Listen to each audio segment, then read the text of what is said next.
Yan, good morning mga kalungsod. Andito ako ngayon sa ilog uli. Sisilayan natin ang kagandahan ng umaga. Sabado ngayon andito ako sa tabing ilog. Ayan, ang madaming tao. Sabado lang yan ha, hindi pa yan linggo. Ayan, ito ang everyday routine ng mga taga Marikina tuwing umaga, lalo na pag walang pasok. Ayan. Ito yung aking kaibigan, no. Suki ko sa yelo. Ayan yung kanyang paninda. Oh, ayan yung kanyang paninda. Ayan, may bumili. Mahal na ng prutas, no? Ayan, 25 na yan? Yes. Grabe naman. Dati 20 lang yan, ah. Kapanahon ni ano yun? 4 kilo. Ngayon, per kilo na, 50 kilo. Kaya nga. Meron pa. So ayan, walang namingwit ngayon sa tabing ilog, walang namingwit. Walang dumagsang mga isda, kaya walang namingwit. Bata mo dan. Dito lang ako lakad-lakad. Nakikisali kunwari. Ayan, at hindi rin yan mawawala. May nagtitinda din ng gulay dito. May nagtitinda ng prutas, taho, gulay. Hindi ka rin magugutom dito sa ilog ng Marikina. Pag masipag ka, pwede ka rin sumisid sa ilog para makakuha ka ng isda. Ayan. Hello.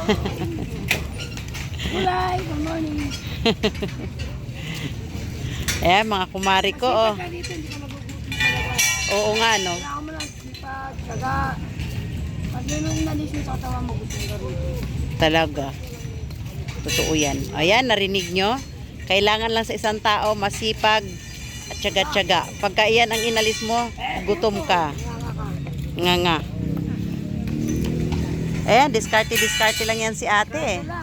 Oh, mga pinaghimayan yan.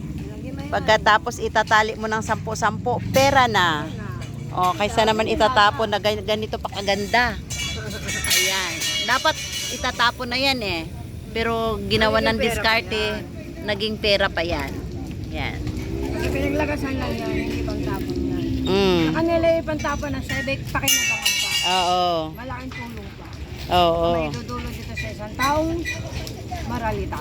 Ah. Okay? Tagalog ah. Maralita. Ngay, bihira lang marinig yan. Yan, kumari ko naman, oh. Ang dami niyang gulay, oh. May papaya. Natikman mo yung papaya, Mards? Matamis. Pagising ko, wala mang tinda si Rosie sa harap. Sabi ko, walang umagang bibili ng yelo. Makapunta nga muna sa ilog. Kumpare ko, busy sa kanyang cellphone. Ayan, doon, oh. Dito lang tayo banda. Parang nakakapagod na pumunta doon. Silayan na lang natin yung mga tao, mga naglalakad, nagja-jogging. Oh. Walang nagdadala ngayon. Malungkot, walang isdang mga lumulutang. Di kagaya ng isang gabi, no? Oo, puro karpa. Balita pa nga sa akin ni yung nagtitinda ng mga hipon din daw na nakukuha din daw. Ah, totoo talaga na may hipon tsaka biya. Anong ginagawa niyan? Ah, nagbabaklas. Ay kahapon, mayroon na dyan, bingguan. Ah, may bingguhan. Mga senior citizen.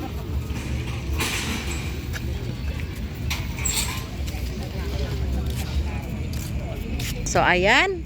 A day in my life. A day in my life. Nakatambay ako dito sa tabing ilog. Ayan. Uuwi na ako para mabenta yung... Grabe, oh. Walang tulog.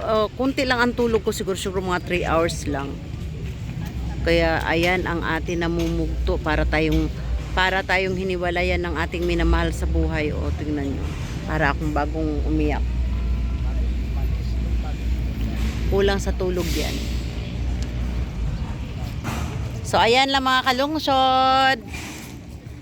Ano kayang maiuwi ko dito? Dami ko pang gulay doon. May upo pa ako. May pipino. Tsaka may ano ba?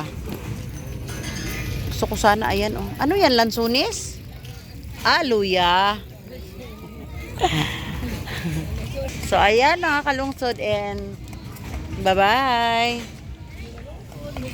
Yes, huwag tayong malungkot. Masaya daw tayo. Kami na tayo ng sangge.